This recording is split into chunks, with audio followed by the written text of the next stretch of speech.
1장 9절에서 13절 말씀을 통해서 향기로운 냄새, 이런 제목으로 말씀의 은혜를 사모하겠습니다. 레위기 1장, 2장, 3장 이렇게 이 번제, 소제, 또 화목제 계속해서 이렇게 제사법을 이야기하고 있는데, 오늘은 특별히 이 불로서 태워드리는 번제든 소제든 화목제든 이제 불로 태워서 드리는 이 제사, 화제에 대해서 말씀을 드리려고 합니다. 이 제사 드리는 그 방법으로 보면 이렇게 이 화제, 짐승을 잡아가지고 이 불에 태워서 드린다 해서 불화자, 제사 제자 써서 화제라 이렇게 불리워지는 제사가 있고, 또 제사 방법의 이 요제라고 하는 제사가 있습니다.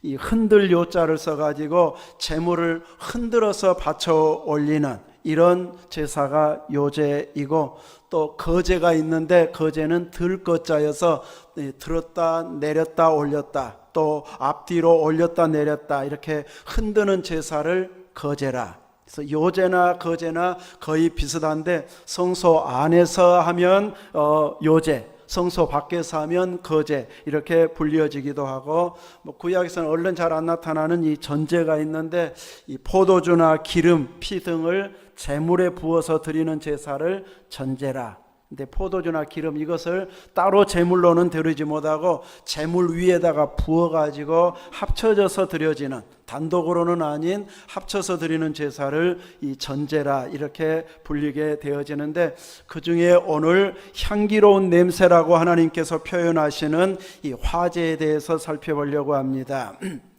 이 금천에 있는 어느 목사님, 저보다 더 먼저 이제 금천에서 목회하셔서, 이제 목사는 저보다 늦게 돼가지고 전입순이 저보다는 느린데, 아무튼 이 전도사 때부터 금천에서 사역을 해가지고 이제 참 오랫동안 하시는 목사님이 지난 교육자회 때 설교를 하셨는데, 이 예배당 옆에 이 소 막사가 있어가지고 아주 매일 지독한 그 소 거시기 냄새 때문에 아주 죽겠다는 거예요.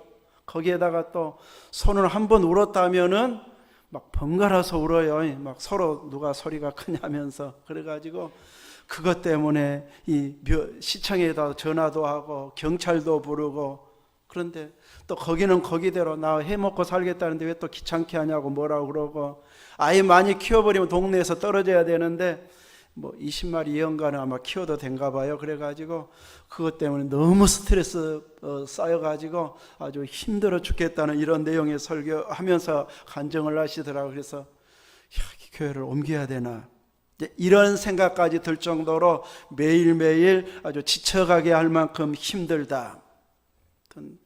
어떻게 하면 이제 좋을까 물어본 건 아니면서 이제 설교를 했는데, 자기 설교 속에 이미 답이 들어있는 걸 저는 이제 느꼈었는데, 아무튼 말은 따로 안 했지만, 아무튼 이렇게 우리들은 이 어떤 냄새 또 울음 이것에 민감하기 때문에 한두 번은 넘어갈 수 있어도 매일 반복되면 그거 견뎌내기가 쉬운 것은 아닙니다. 그런데 하나님께 드리는 제사 중에 이 제물, 이 짐승을 잡아가지고 양이나 염소 또 소를 잡아가지고 불에 태운다. 근데 하나님은 분명히 9절도 14절도 화제라 여호와께 향기로운 냄새니라. 그 제물이 향기로울까요? 상식적으로 생각하면 향기로울까요? 우리 이인남 권사님 얼굴 찡그린 것처럼 향기로운 냄새 안 나요, 그거.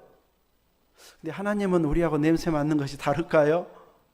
우리는 분명히 향기가 아닐 것 같은데 하나님은 향기로운 냄새라고 분명히 말하고 있습니다. 우리는 생선만 구워도 그 냄새 이제 얼마나 심합니까? 그래서 막 밖에가 부엌이 있으면 좋겠다, 밖에서 구울 때가 따로 있었으면 좋겠다 하는 것은 한번 구우면 냄새가 막 오래가기 때문이잖아요. 그러다 딴 일 보다가 태워버렸다 그러면 며칠 가버려요. 그 냄새가 얼마나 지독한지 모릅니다.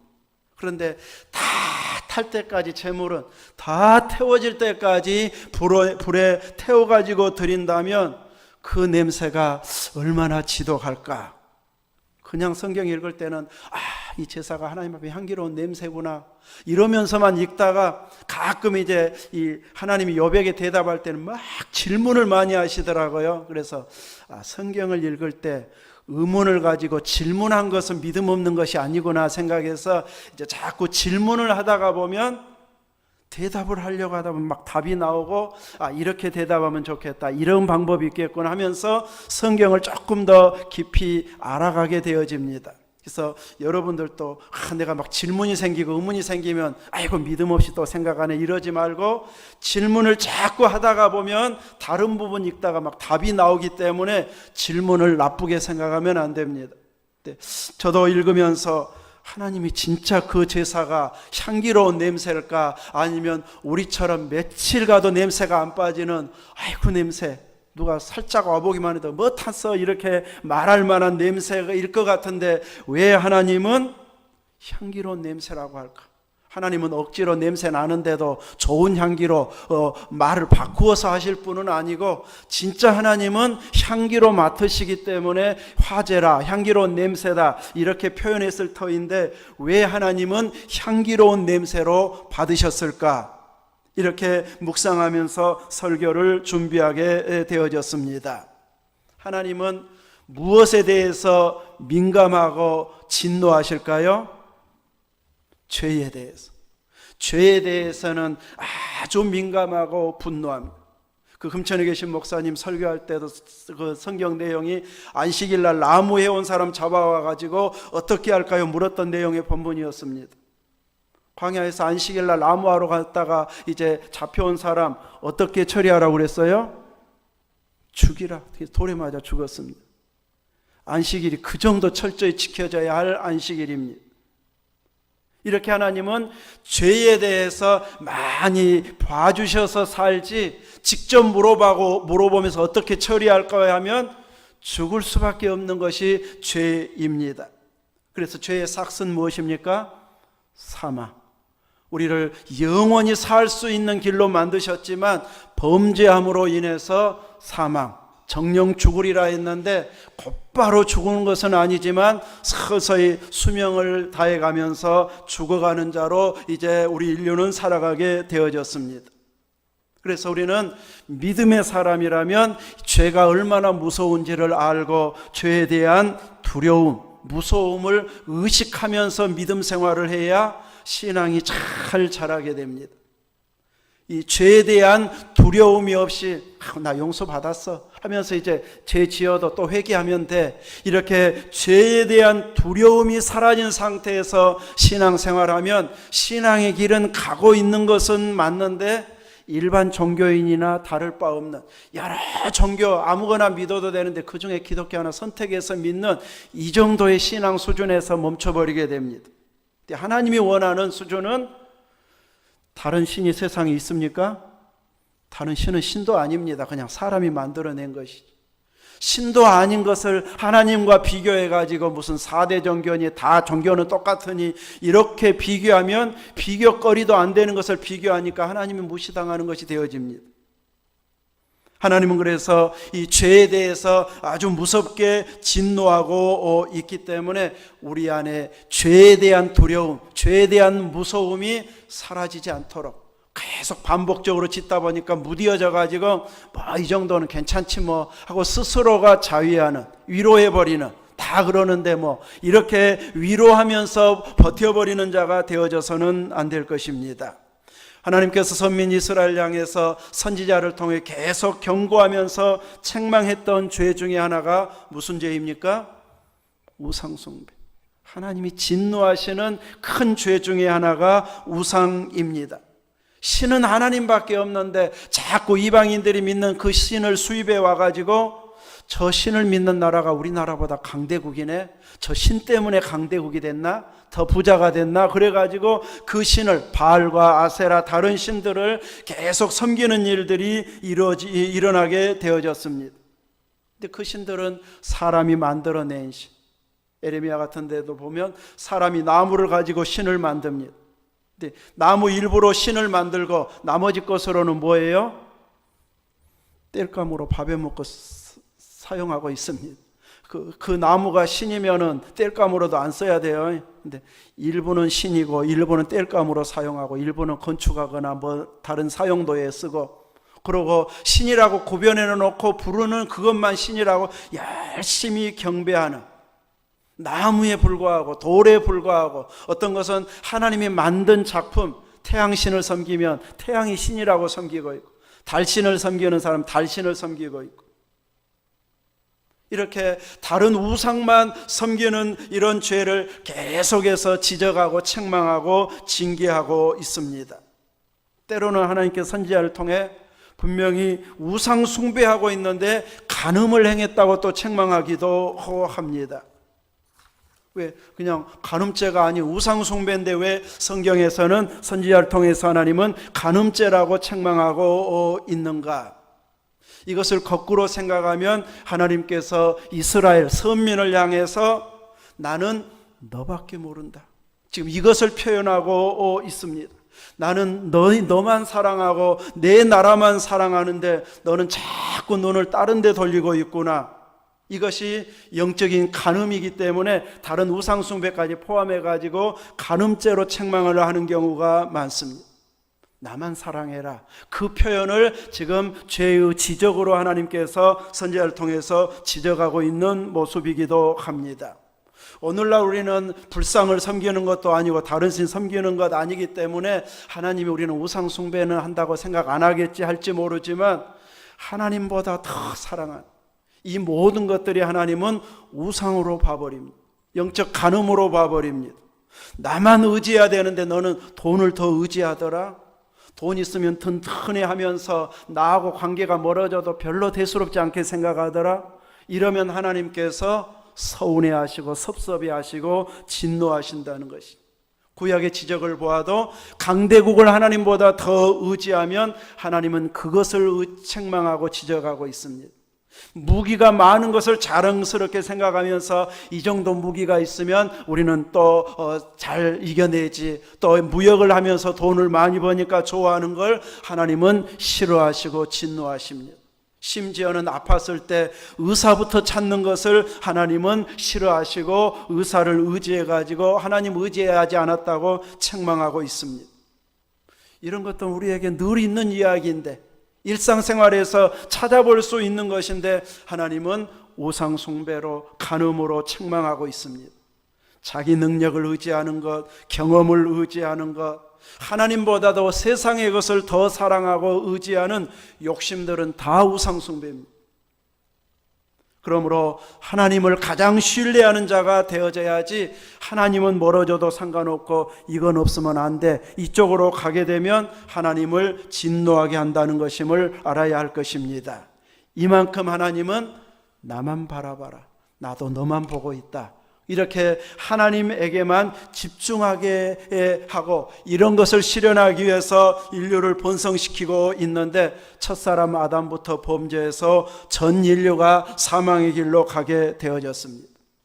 그 인류를 하나님께서 받으시기 위해서 제사의 방법을 통해서 하나님 앞에 나올 수 있는 길을 열어주셨습니다.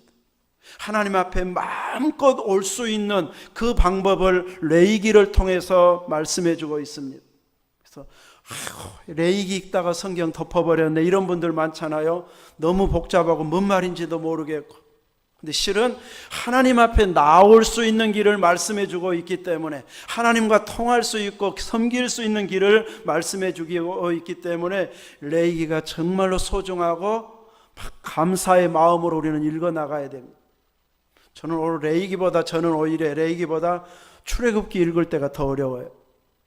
막 성막 설명하면서 막 몇 자 이야기하고 어떻게 지으라 건축 이야기하면은 통 머리에 안 들어와. 막 숫자나 건축물 막 이런 거 이야기하면 제 머리에 막 쑥쑥 안 들어와. 막 상상이 안 그려져요. 그러나 이런 쪽에 전문가고 전공한 사람들은 훨씬 더 다른 부분보다 오히려 막 솔로몬 건축하고 출애굽기에서 미리 성막 이야기해주고 이렇게 짓는다 해주면 바로 막 그려지는 사람도 있을 것입니다. 그런 것에 비하면 오히려 저는 레위기가 더 낫다 이럴 정도인데, 오래 읽다가 보면 또 반복해서 보다 보면 이제 익숙하지 않았던 부분까지도 이제 익숙해지게 되어지는데, 하나님을 섬길 수 있는 죄인들에게 다시 길을 열어주시는 것이 이 제사였습니다. 그래서 짐승을 잡아서 제사를 드리면서 그 드리는 사람의 마음은 저렇게 죽어가는 짐승의 모습이 실은 내가 저 자리에 있어야 되는데, 내가 죄지어서 죄값으로 내가 죽어야 되는데 내 대신 짐승을 통해서 하나님 앞에 드려오니 내 죄는 용서해 주세요. 그 마음으로 짐승으로 대신 드려져야 됩니다. 그런데 이 모든 제사의 완성은 누구입니까? 예수님입니다. 제사 그 자체로가 완성이 아니고 그 제사의 완성품은 예수님을 통해서, 십자가의 죽음을 통해서 완성이 되어집니다. 성전도 예수님을 통해서 완성이 되어집니다. 하나님께서 제물을 불로 태워서 드리는 그 냄새를 맡으시면서 향기롭다고 표현하신, 향기로운 냄새라고 하시는 이유는 단순히 짐승의 그 불탄 냄새만 맡으시고 하나님께서 향기로운 냄새라 이렇게 말씀하셨다고 하기보다는 그 제사를 통해서 완성자로 오실 예수님까지 보고, 예수님께서 완성하신 그 산 제물 유월절 어린 양이 되어 주셨다고 하는 것까지 하나님은 보고 계시기 때문에 그 제사와 그 제물의 완성품인 예수님까지 보시면서 하나님은 향기로 받으시고 있다는 것이죠. 이렇게 짐승 태운 그 단순한 냄새로 맡으심이 아닌 아들을 통해서 온 인류를 구원하시는 그 십자가의 구속의 사랑을 제사 때부터 하나님은 보시고 향기로운 냄새로 하나님은 맡고 계십니다. 그래서 우리처럼 역겨워하는 냄새가 아닌 하나님은 향기로운 냄새로 맡으신다고 하는 사실입니다. 우리들의 죄로만 우리가 가득 차 있으면 하나님은 우리를 보실 때에 역겨워하실 것입니다. 죄 때문에. 그런데 예수 그리스도 안에 우리가 속해 있게 되어지면 우리는 그 순간부터 향기 나는 존재가 되어집니다. 우리는 전능하신 하나님 앞에 내가 뭔가 조금 더 헌신하고 헌금하고 충성하고 잘한 것을 막 자랑할 수 있는데, 전능하신 하나님 앞에서 내가 내세울 만한 것이 얼마나 대단하겠습니까? 나 혼자 막 건축해가지고 다 드렸다 한들 크신 하나님 앞에 그것이 얼마나 큰 존재감을 느낄 만한 대단한 일일까요? 우리가 헌신하는, 나는 대단하게 잘했다고 하는 큰 헌신이라고 생각하는 것이 꼭 애기들이 과자 하나 줄래 했을 때 주는 것하고 비슷하지 않을까, 저는 그렇게 생각이 들면서 설교 준비를 했습니다. 애들한테 과자 봉지 하나 사주면서 하나 줄래 하고 손 내밀면 그냥 주먹으로 쥐어서 주는 애들이 있고, 그 너무너무 좋아하는 과자, 욕심내는 과자이면 줄까 말까 망설이는 애들도 있어요. 망설이는. 그러다가 한번 얼른 비워먹고 주는 경우도 있어요. 마치 우리가 하나님 앞에 드리면서 한번 딱 비워먹고 드리면서 대단히 많이 헌금한 것처럼, 대단히 많이 헌신하고 충성하는 것처럼 자기보다 못한 사람하고만 비교해가지고 내가 제일 많이 헌신해서 이런 자부심을 느끼게 하는데, 하나님이 보실 때는 우리의 헌신은 애기가 과자 하나 주어가지고 부모님에게 옆에 하나 달라가는 자에게 주는 그 정도밖에 하나님 앞에는 안 됩니다. 근데 우리는 그거 하나 주면 좋아요, 안 좋아요? 기분 좋아가지고 막 박수치고 잘했다고 그러고 다시 돌려주고 그러면서 기뻐하잖아요. 하나님이 그 우리가 드리는 것 때문에 넉넉해져서가 아니고 하나님께 관심을 갖고 하나님을 알아주고 그 사랑을 기억하고 뭔가 표현해주고 싶어하는 이 믿음, 작은 믿음을 보시고 하나님이 흡족해 하시고 기뻐하십니다. 이거 별것 아닌데 하고 무시해버리지 말고 하나님을 사랑하는 마음, 하나님을 좋아하는 마음 때문에 막 속에서 하고 싶어진다면 그것은 절제시킬 필요가 없습니다. 자꾸 사랑을 표현해서 하나님께 영광이 되도록 표현하고 고백하면 하나님께서는 우리 단독으로 보시지 않고 예수님에게 묶여진 자로 보아서 우리의 행동들을 이렇게 향기로 맡으시는 하나님이십니다. 그래서 로마서 12장에 나온 것처럼 이제 예수 믿는 자들의 삶은 몸으로 산 제사드리는, 우리의 몸이 제물이 되어져서 예수님 오신 이후로 더 이상 짐승으로 제사드리지 않습니다. 예수님이 완성하셨기 때문에 이제 우리와 예수님의 한 몸이 되어진 이 몸으로 하나님 앞에 산 제사드리는 예배자로 살아가야 할 것입니다. 남의 집 품꾼으로 일하러 갔을 때는 이제 하루 일당을 받아가면서 일을 하게 되어지는데, 이 주인이 품꾼들에게 품삯을 줄 때에 저 사람은 하루 일당을 갖고는 부족해, 더 주고 싶다. 홍금자 권사님, 그런 사람 있습니까? 일 너무 잘해갖고 저 사람은 품삯 일당 갖고는 조금 아까워, 더 주고 싶어. 이런 사람, 일 잘한 사람은 그런 마음이 든 사람이 있을 수 있고요. 또 더 주면 옆에서 난리가 나니까 더 줄 수는 없지만 다른 것으로 생각할 것입니다. 저 사람은 일당 주기가 참 아깝다. 이런 사람 있습니까? 없습니까? 있어요. 저 사람은 일당이 아깝게 꼭 일 안 해. 조금 그 돈만큼이라도 해줘야 되는데, 주인 입장에서 보면 그 일하는 그 모습들을 통해서 품삯만큼 일한지 일당만큼 한지 안 한지 딱 눈에 들어오게 되어질 것입니다. 주인 생각에 다 주기 아깝다 싶은 사람은 제대로 일 안 하거나 몸이 성취 못해서 못하고 있는 이런 사람 중에 한 사람일 것입니다. 저는 그 품삯 이야기 하려고 한 것이 아니고 우리에게 주신 직분들을 하나님이 그렇게 지켜보고 있다는 것을 알아야 할 것입니다. 넘치는 복을 주시려고 직분을 줬는데 더 그 직분보다 아깝다 하면서 더 큰 복을 주고 싶어하는 모습으로 우리가 충성하고 있는지, 저는 그 직분이 아깝다면서 이제 괜히 직분 줬네 이럴 만큼 하는 둥 마는 둥, 자랑할 때는 직분 자랑하고 실제로 일은 하지 않는 이런 모습이 되어진다면 우리는 제대로 그 직분에 맞게 일하고 있지 않는 이런 모습이 되어질 것입니다. 그래서 우리들은 하나님께서 더 큰 은혜를 공급해 주시고 싶을 만큼 충성된 믿음의 길을 걸어가는, 몸으로 산 제사 드리는 자가 되어져야 되는데, 늘 이야기한 것처럼 교회 와서 예배드리고 신앙적으로 하는 일들만 하나님이 받으시는 제사라면, 주일날 한 번 왔다 간 사람은 일주일에 딱 한 번 뭔가 하나님을 위해서 일하는 것이 되고 끝나버릴 수 있습니다. 근데 하나님은 졸지도 주무시지도 않으면서 지켜보고 있는데, 일주일에 한 번, 2주일에 한 번 겨우 뭔가 해놓고 하나님 앞에 나 일했네, 이런 모습으로 살아가는 것을 결코 원하시지 않을 것입니다. 매 순간순간 주님 사랑합니다, 주님이 도와주세요, 주님이 지혜 주세요, 주님을 의지하면서 일하는 그 모습을 우리를 통해서 보기를 원하십니다.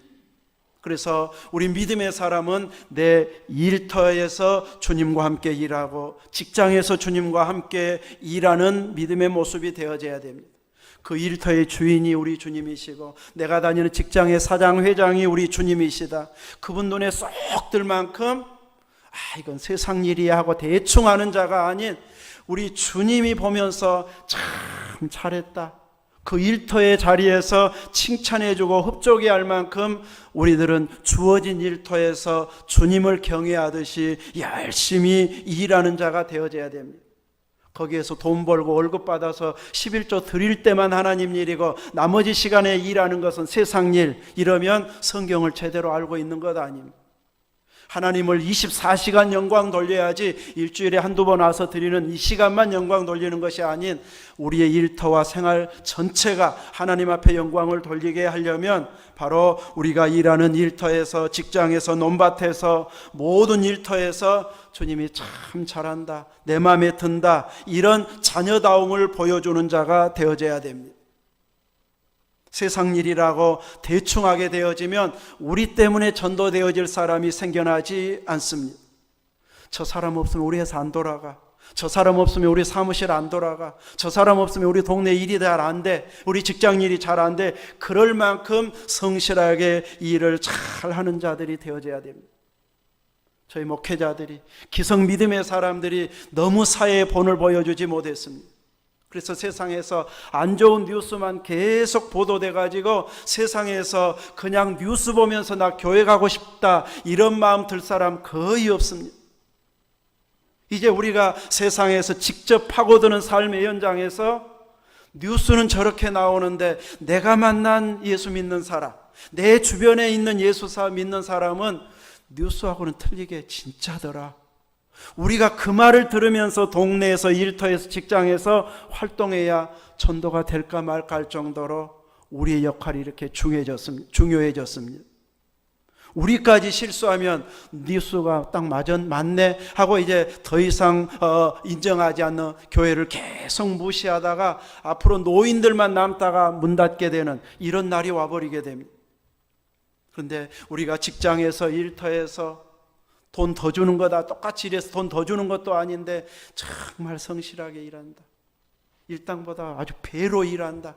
저분은 절대 안 놓치고 싶다. 같이 일하고 싶다.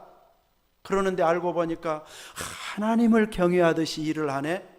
이런 것이 막 비춰질 정도면 당신이 나가는 교회, 또 당신이 믿는 믿음 생활 같이 해보고 싶다. 이런 반응이 나올 수 있게 되어질 것입니다. 몸으로 산제사 드린다는 것은 바로 이렇게 살아가는 것을 의미합니다. 그러려면 내가 하는 일들이 즐거워야 됩니다. 농사도 즐겁고, 남의 일 가도 즐겁고, 회사도 즐겁고, 다 재미 하나도 없어요. 이런 뭔가 종목을 바꾸어서라도 내가 막 재밌게 일하면서 이것도 직장 일이고 돈도 벌면서 하나님 일이다, 이런 의식을 가지면서 일할 수 있는 이런 환경을 만들면 우리는 예배 잠깐 드리는 몇 시간만 하나님 앞에 화제가 되어지는 향기로운 냄새가 되는 것이 아닌 24시간 전체가 하나님의 향기로 맡으시는 이런 일터가 되고 활동이 되어지도록 하나님께서 기뻐하시게 될 것입니다. 우리가 궁극적으로 가야 할 길은 바로 이것임을 알아야 할 것입니다. 여기에서 은혜 받고 영적인 힘을 얻고 능력을 받아가지고 내 삶의 현장 전체가, 내 가정 전체가, 일터 전체가 하나님 일하는 현장이 되게 만들어버리는, 굳이 거기서 예수 믿으란 말도 하는 것 아니고 정치인은 정치만 잘 하면 됩니다. 사무엘 보는 사람은 사무엘, 저 사람이 보면 다시 볼 필요도 없어, 똑소리나. 그럴 정도로 열심히 일하는 그 모습을 보면서 그 배경에 주님이 그 안에 있네, 이것만 보여질 만큼 이렇게 열심히 헌신하게 되어진다면 우리들은 하나님이 맡으시는 향기 나는 존재가 되어질 것입니다. 그러려면 우리 믿음의 사람들이 살아가는 모든 삶의 현장을 우리들은 선교사 의식을 가지고 사는 자가 되어지고 선교사의 의식을 가지고 일하는 우리들이 되어져야 됩니다. 하나님이 나를 농사짓는 선교사로 보내서 나는 농사꾼 선교사야 하면서 농사짓는 선교사로 하나님이 나를 파송하셨다. 내가 도시에서 태어나야 되는데 여기에 태어나가지고 이 고생 안에 하면 평생 고생하면서 농사지으면서 재미는 한 번도 못 느끼면서 그렇게 살면 사는 것도 재미가 없고 평생 내놓을 것도 없는 것이 되어지지만 난 농사가 재밌습니다. 내가 수고는 내가 조금 한다고 하는데 하나님이 거기에서 막 자라게 하시고 열매 맺게 하는 거 보면 너무너무 재밌습니다. 막 농사 선교사답게 농사 짓는 이런 모습, 나는 이 사무실로 파송받은 직장의 선교사다, 내 가정의 선교사다, 동네 지역의 선교사다, 이런 의식을 가지고 선교사 의식을 가지고 살아가게 되어진다면 우리들을 통해서 지역이 조금씩 변화되는 역사가 일어나게 되어질 것입니다. 롯처럼 묻혀져 버리는 삶이 아닌 우리 때문에 이제 주변이 바뀌어질 만큼 영향력을 끼치게 되어진다면 나 한 사람을 통해서 향기를 맡으셨던 하나님께서 직장 전체로, 일터 전체로, 시골 전체로 하나님이 하나님 앞에서 향기가 되어지는 이런 모습으로 받게 되어질 것입니다. 우리 한 사람 한 사람이 하나님 앞에 향기가 되도록 여러분에게 주어진 일들을 힘써 감당하는 향기의 역할을 예수님과 함께 만들어가는 믿음의 삶이 되시기를 주의 이름으로 축원합니다. 아멘.